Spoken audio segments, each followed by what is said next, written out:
Hello, I'm the Dark Master, and welcome back to Kirby Right Back at Your Retrospective. In today's video, we shall be covering Episode 17, The Thing About the Ring, or as it's known in Japan as Sir Ibram and Lady Like's Ring Story.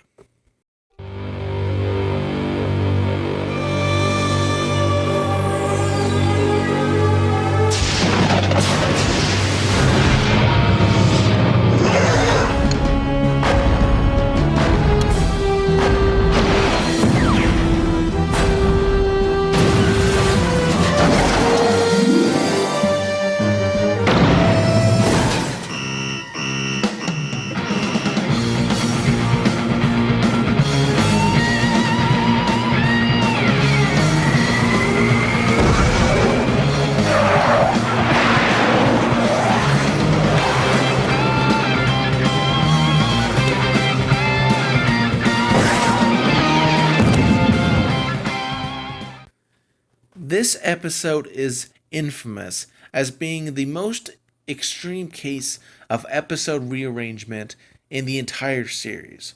Originally airing in Japan on January 26, 2002 as the 17th episode, it was only released on September 16th, 2006 in the United States as episode 94, which even as a kid, I noticed it because though it is an episode show, there is a noticeable slight difference in tone compared to the surrounding episodes. And it was just noticeable. Now, why is this the case? Well, for one thing, it was one of only 2 episodes originally not aired by Foxbox, the other being Dental Dilemma, only being aired later by 4Kids. But you might be asking yourself, why is this the case? Well, let's just say the main theory has a very big nose, but we'll get to that later in this video. Enough dilly-dallying, however. Let us start with a review of this copyability-less episode. The episode opens to a shot of Castle Deity where we see Tough, Kirby, Lololo, and Lalala playing hide and seek.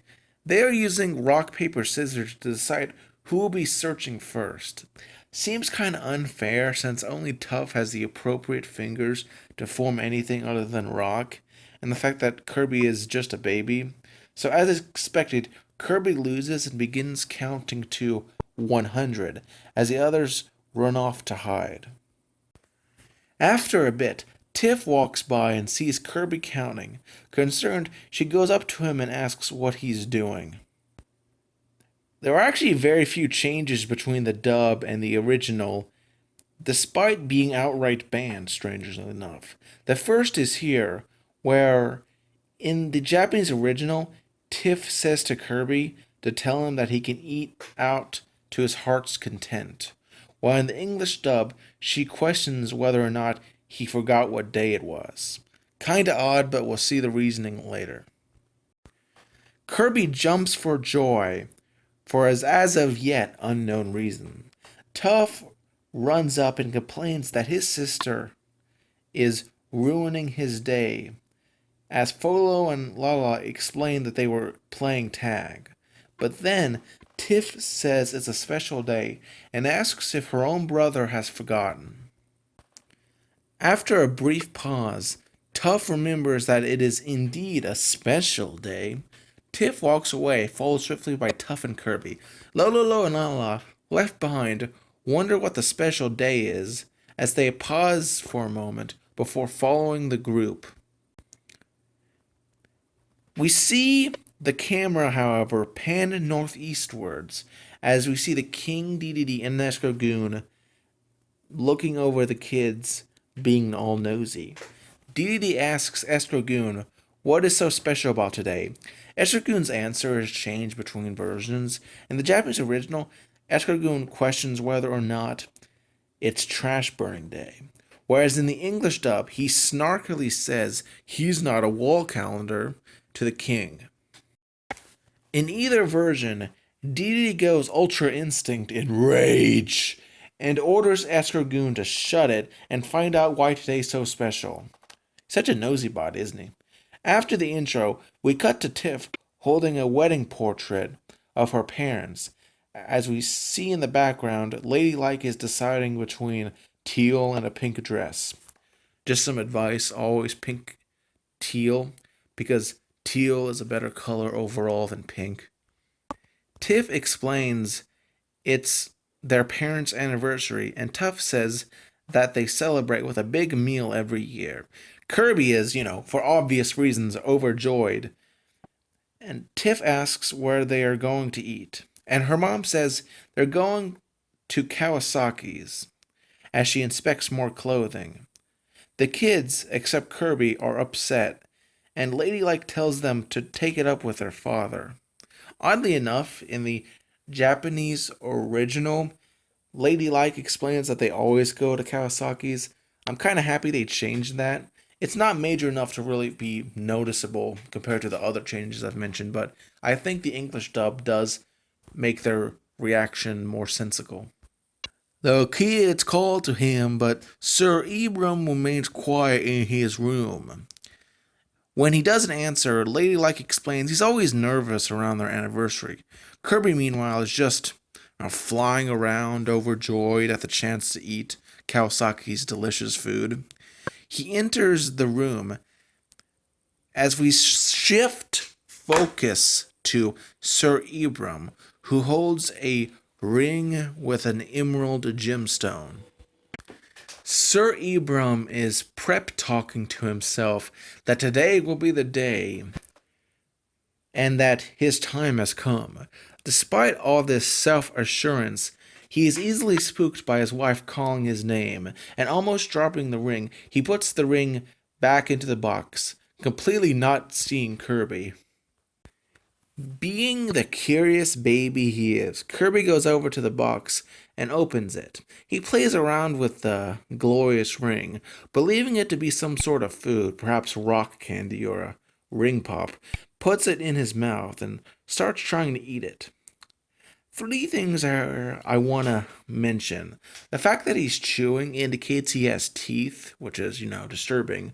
2, the English dub adds this chewing noise that is just so grating that, I don't know, it just makes my literal teeth hurt just listening to it. I mean, here's just a clip of it.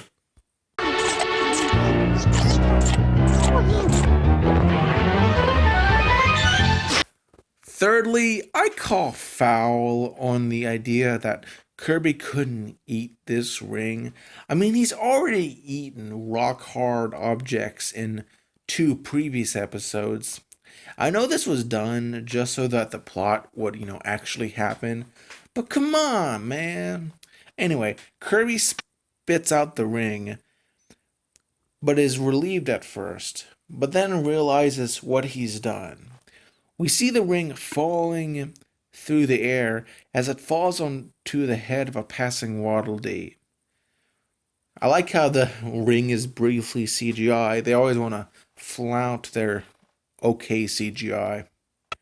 Understandably annoyed, but curious, the Waddle Dee looks up from where the ring fell and holds it for a moment.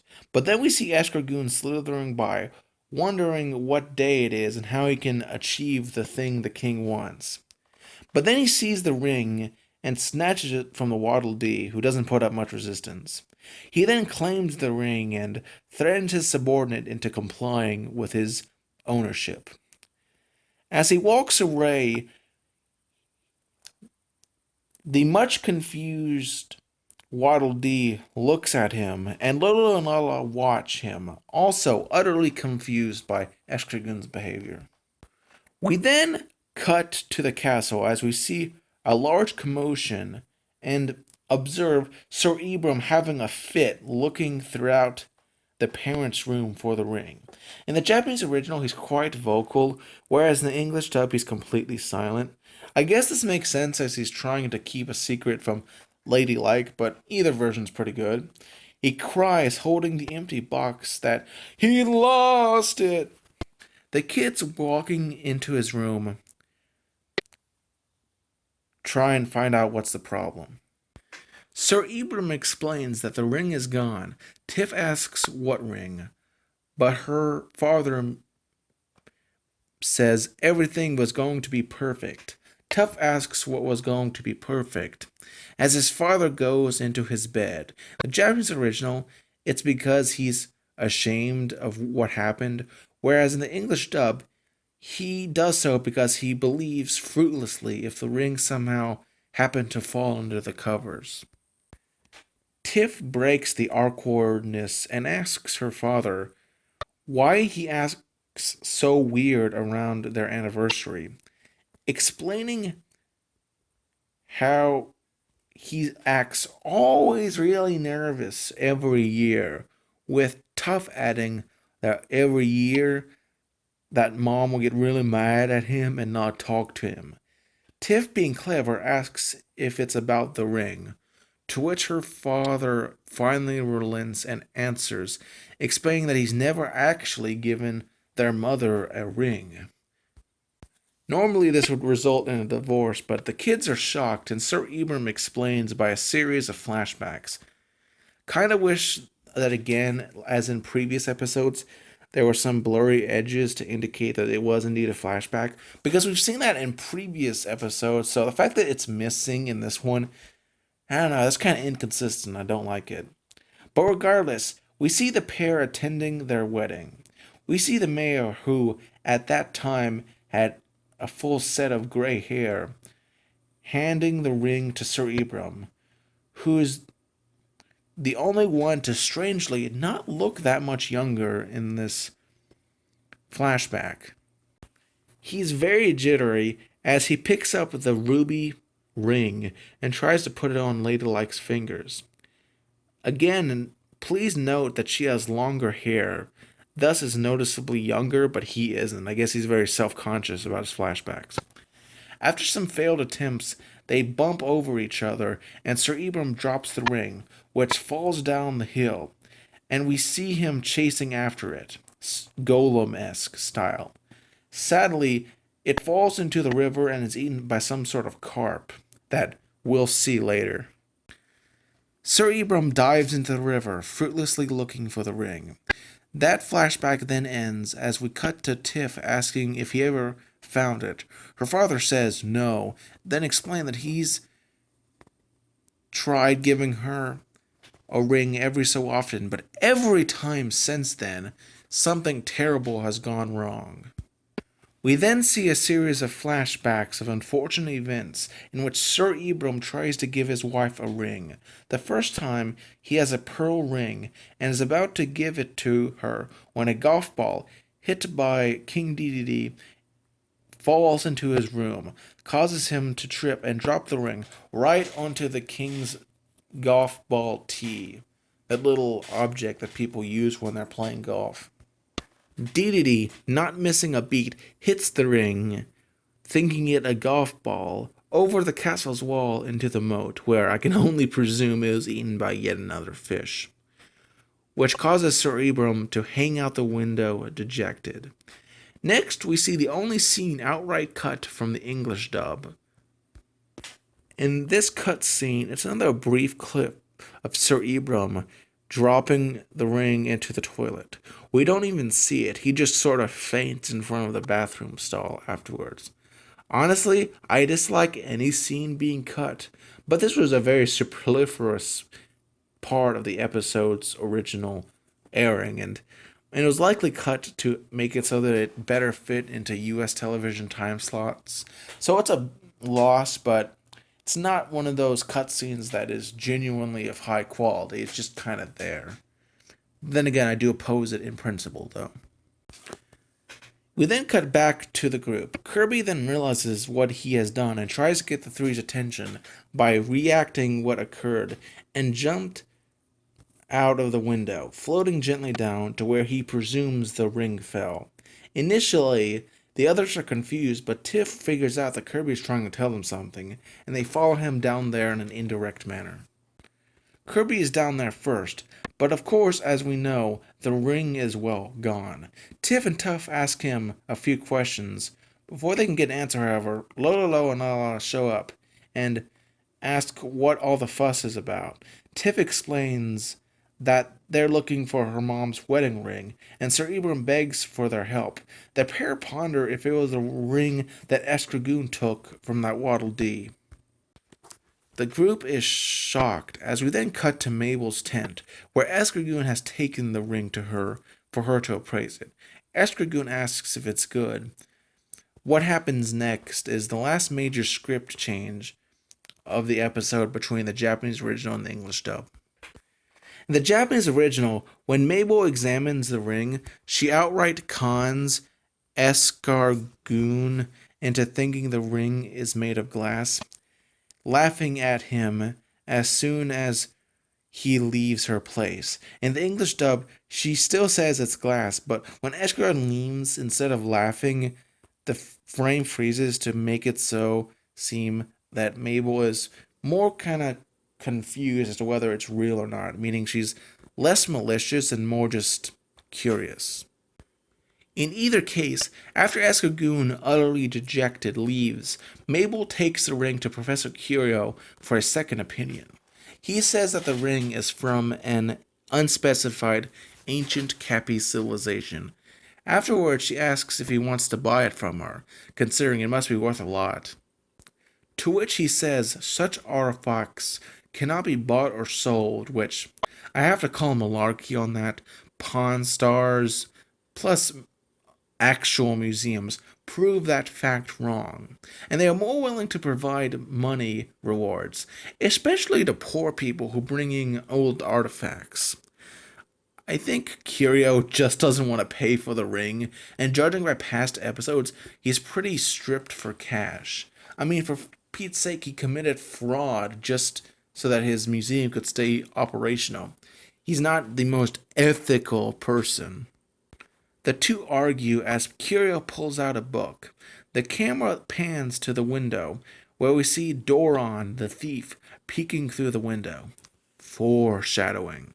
For supposedly being his only major role in the series, he shows up like 8 minutes, 11 seconds into the episode. We'll talk about that later, though. Continuing the plot, we cut to the family arriving in the town. As we see a still dejected Escargoon walks by, Tiff sees him and stops him, demanding he return the ring. Escargoon then tells him he took the ring to Mabel to appraise it. The group then go to Mabel to see if she has the ring.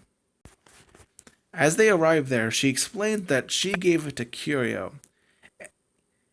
Sir Ibram is, really breathing hard despite having barely walked like a few feet, man. Really out of shape there. But before they can ask more questions, we hear Curio yelling, "Thief!" We then see Doron clutching the emerald ring, running from a mob led by Chief Bookums. Kirby, in an attempt to be a good person, runs to cut the thief off, leading to a huge dog pile of bodies. Then, for some reason, I'm just going to blame Nightmare, a mysterious force sends the group flying in all directions. We cut to the prison cell as we see Chief Bookums interrogating Doron, and it's said that the ring was lost in the collision of the mob. Tiff says they gotta find the ring, and Chief Bookums assures her that they will find the ring. Kirby again tries to tell them something, but this time Tiff actually tells him to calm down, and Tuff says it's his fault. I'm gonna question that. I mean, how is it Kirby's fault that a mysterious force blew up the mob? I mean, I know it was just so that the plot wouldn't end abruptly, but honestly, what should have happened is that the mob should have been, just they caught Doron and it just didn't go blowing away. But I don't know, that's kind of weird. And I also don't know why, but for all versions that have been uploaded to both Dailymotion and YouTube, there is this audio glitch, and I have no idea why. But back to the plot. We cut to Castle Didi, where see Escargoon is inspecting his mighty fine ring collection. It's a decent collection for sure, some nice doodads and whatever. But he then hears Dee calling his name and quickly locks the chest back up and puts it back in its hiding spot behind some bricks. I must wonder why he doesn't hide it in his room, but hides it in like a throne room. It just seems kind of odd, really. Dee asks what in the world Escargoon is doing over there, to which the snail lies about doing push-ups. Dee then orders him to stop and tell him what he's found out about the special day. There's a transition as Dee yells that there's a ancient ring and that it's treason for him not to have it. Kinda odd, but he declares that all treasure belongs to him, the king. We then cut back to the town as Chief Bookums promises to help find the ring. Dorn is there for, I don't know, odd reasons. Bookum says that they can find the ring in a day or two. Tiff says that would be too late, and Sir Ibram cries about the events, but his daughter assures him that they still have time to look for the ring. She tells her father to go one way and Chief Bookums to go another way. She says to Lololo and Lala can help too, and the pair float off in their own direction. Tiff and her brother also go looking, as we then turn to Kirby, who had been searching the entire time in the background, as the others were talking. He runs down the street, searching everywhere. Iroh and Spike head, two Cappy kids, walking down the path holding lollipops, see Kirby and hide them behind their backs as the pink puffball pauses looking at them and then barges past as he continues to look for the ring. We then cut to Tiff, Tuff, Cerebrum, Lololo, Lala, Chief Bookums, and Doron looking for the ring. I still have no idea why they would have the thief help look for the ring. Tiff and Cerebrum both dive to grab what they think is the ring as they see a sparkling object in the road, but they hit each other's head as Tuff picks up the object and says it's just glass. Tiff notices that Mom is walking by. Cerebrum, scared, grabs the pair and ducks out of sight, as Ladylike walks up to the mayor and asks why everyone is in a huff, to which the mayor explains that a valuable piece of jewelry has been stolen. Chief Bookums walks up to her, saying the ring will be found. Ladylike confused as to how the ring relates to her and why the police chief would have to tell him this. But before anything goes wrong, Sir Ibram interjects and takes her for a nice, distracting stroll. The kids sigh a breath of relief that they weren't exposed, but Tiff wonders where Kirby is. The horrid bird Takori then enters the plot. Initially putting on a facade of niceness, Kirby accidentally hits him with some leaves, which makes Takori unrightfully furious, to the point where he charges after the pink puffball and hits his head on a palm tree. Kinda deserve that, you trashy bird.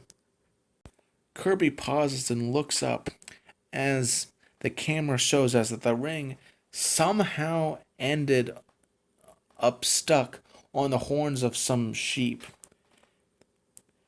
Kirby goes to grab it, but Takori ring blocks him and grabs the ring because he's a vindictive, soulless creature. He taunts Kirby, challenging him to catch him. Truly, what a vile, vindictive, vile bird. We then cut to reused animation of King Dedede ordering a monster that can hunt treasure from the enemy sales guy.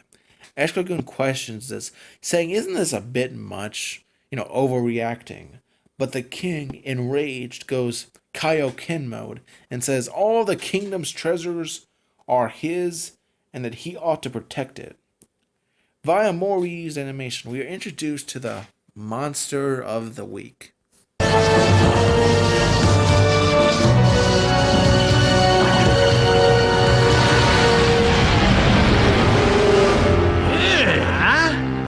So this is Honker Stomper, or as he's named in the Japanese original, Noseman. He clearly has a body shape of Kirby, except with a strange Sherlock Holmes-esque hat, extremely tired eyes, and, well, a huge nose. He's voiced by Nobuo Tobita in the Japanese original, with some truly meme-worthy lines. The English dub, unfortunately, replaces this frankly amazing dialogue with generic pig noses. Ironically, this guy right here is actually widely believed to be the possible reason for why this episode was cut from the first run in Foxbox. Though the exact reasons are via two different rationale. The first run being that he was so disturbing that he just scared children so much. Personally, I don't see it. I mean, this guy is probably the least intimidating monster in the entire series, and I think it's really just a really weak argument. I think the second rationale is far more sturdy, even if I think it's equally as invalid. The second explanation is that they were afraid that the monster would be considered anti-Semitic. Just a quick message to the people who say that this monster is, anti-Semitic. I have to ask, do you people just see something with a big nose and think, Jew? I mean, like seriously. I mean, stop projecting your anti-Semitism on everyone else. I mean, seriously, this thing is about as far from a person as you can get. I'm serious. Just look at some, reconstructions of Neanderthals. These people would consider them anti-Semitic. Just because something has a big nose doesn't mean it's a Jew. And Jews don't even have big noses. It's a stereotype for a reason. Anyway, I'm looking at you, Billy, Jeff, and Animancer. You people are part of the problem.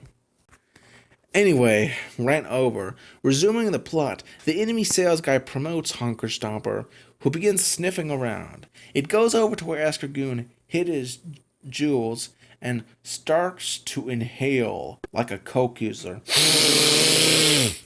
Eventually, Escargoon loses it and runs over, trying to stop the monster's nosy behavior, though it's too late as the brick is removed and the gems exposed. DDD is enraged at these and takes the gems and asks if they were a gift, to which Escargoon has no choice but to agree that indeed they were a gift. DDD impressed 6 Honker Stomper on the town as we cut to Takori, who is still mocking Kirby, just keeping the ring away from him right out of grasp, which is just vile, man.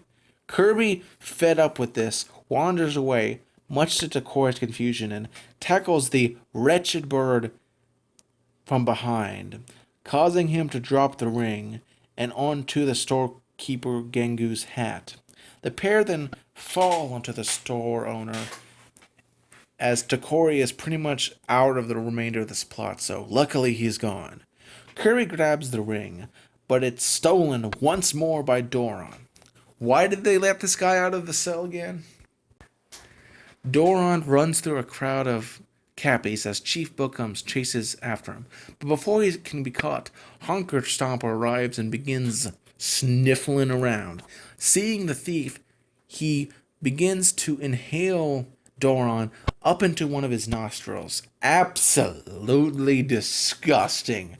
Can you imagine how big the boogers are in that thing? Honker Stomper then steals treasure from Gengu's toy store, which I'm just going to assume he has for money reasons. Honker Stomper then sniffs up more treasure from Mabel's tent, and then some priceless artifacts from Curio, and all the while being chased by Chief Bookums, Tiff, Tuff, and Kirby. We then cut to a river where we see some local fishermen fishing for fish. Chef Kawasaki happens to be wandering by. He asks if they caught any fish. A Cappy fisherman shows him a small one, but Kawasaki asks if he has a special fish because he needs one. Kawasaki, however, before he can continue that conversation, pauses when he hears Tiff's voice warning him, but it's too late as Honker Stomper pushes him aside with surprising strength. Kawasaki then falls to the ground. Ironically, the kids, even Chief Bookums, all run over him, which, by gosh, that's gonna hurt his back in the morning. We then cut to Ladylike and Sir Ibram having a nice stroll on nearby the river. Ladylike says they'll be late to dinner, to which Sir Ibram says is okay because then they'll just be more hungry. She asks him why he's acting so off, but before that conversation can continue, they hear the mayor having his single heirloom ring stolen by the infamous Honker Stomper. We then see the monster stealing from the rest of town and then running its way up to the castle. We cut to a scene of Dedede lambasting Honker Stomper for bringing him all this treasure, which just shows his ingratitude and incompetence, because if he was smart, he would have noticed Doron there, as well as maybe just taken the treasures to some other location where they can be properly sorted. And I mean, surely, you call this cabbie trash, but this stuff probably values in the millions. You'd never be in debt again. If you were smart, that is. Dee orders Escargoon to sort through and find the ring, which, again, is very inefficient. The two fight, but are interrupted by the arrival of Kirby and the gang. They demand the king hand over their wedding ring. Angered, the king sicks Honker Stomper on them, which seems kind of unsmart. I mean, you got so much treasure there, you can part with a single ring. But Tiff orders Kirby to do his thing and try and suck up the monster. Honker Stomper also starts sniffing, while the king and Escargoon duck behind the king's throne for safety. The two suck each other off and eventually displace enough treasure to reveal Doron, who had been buried beneath all that treasure. And he's even still holding on to that ring. Man, he's really obsessed with that ring. I don't know why. He's had tons of treasure to steal, but oh well. And he starts getting stretched between the two. Tuff realizes that all this sucking is not very effective and neither side's going to win, and calls Kirby to stop for a moment. Honker Stomper keeps inhaling, even managing to get Doron, but Tuff throws some pepper. And, well, what happens next is pretty expected when you mix pepper with a nose. Tiff tells the other two to hold onto the floor as Honker Stomper sneezes. It sends the jewels, Doron, the doors, and even the lightweight Kirby flying. Kirby sees the ring and goes for it. Doron resists for a moment, but after Kirby threatens to eat the thief, he relinquishes the ring. But right before Kirby can go over and grab it, they both fall into the river and Doron drops the ring as a familiar fish jumps up and eats it. Kirby tries to swim after it, but can't hold his breath long enough, which I call hog manure on, as the last episode, a fish called Kine, clearly shows that he can survive for whole minutes while fighting and using up a lot of energy underwater. Regardless, Kirby fails, and we see the puffball float down the river dejected. Meanwhile, Dedede and Escargoon, who were crashed into by the Honker Stomper when he sneezed. Escargoon laments the loss of his jewel collection, while Dedede, in a fit of rage, has an idea and hits the monster clear out of Cappy Town, which is kind of stupid. You'd think the king would use him to find all the treasure that was blown away, or perhaps collect debt, but oh well, I guess they didn't want to keep around a character they didn't need. I mean, people assume that he died in falling, but we don't actually see Honker Stomper die. And so I like to believe he's still alive, maybe with a mild concussion. He's just, sniffling around in Dreamland somewhere outside of the boundaries of Cappy Town. The king is happy regardless, but Escargoon is a lot less thrilled about it, having still lost his gems. We then cut to the night, where we see Ladylike and Sir Ebro at the restaurant. Ladylike wonders where the children are, but Sir Ebro assures her that they will come, and so they do arrive, dejected because of their failure. Kawasaki offers the family sparkling water, which is disgusting, by the way, and Sir Ibram gets the courage to start telling Ladylike the truth. Sir Ibram talks about his failure with the ring, and even the kids are upset as Ladylike notices. But she says that she's not mad at them at all, and that all she cares about is that they are together for this special day, surprising everyone. Now, if I was vindictive, I would say that this renders the entire episode pointless, but it's not about the destination, it's about the journey, in my opinion. Kawasaki walks in with the fresh fish meal, but Kirby recognizes the fish being the very same carp, and so tackles it. There's an animation error here as Kirby's feet are temporarily pink when he tackles the fish. Kind of weird, but not really all that noticeable. The ring pops out, though if this is implied to be the same fish that ate the first ring, wouldn't it have been a nice little touch if there were actually two rings? One was emerald, the other was ruby, or maybe that was just a detail that only I care about. I would say perhaps he should wash the fish gunk off, but I guess he doesn't want to risk dropping it again into the toilet or something. And so he puts on the ring to his beloved wife's finger. Kawasaki thanks Kirby and says he can eat as much as he wants, which, knowing Kirby, causes the predictable, as Kirby inhales all the food, messing everything up. Not that the two lovebirds, Sir Abram and Lady Like, notice, as they're too busy being in love with each other. And so the episode ends. Now let's go over the positives of the episode, the negatives, and my final thoughts. In terms of positives, I really thought that this episode really fleshed out Ladylike and Sir Abram's relationship. They really feel like a couple, even if Sir Abram's an incompetent husband.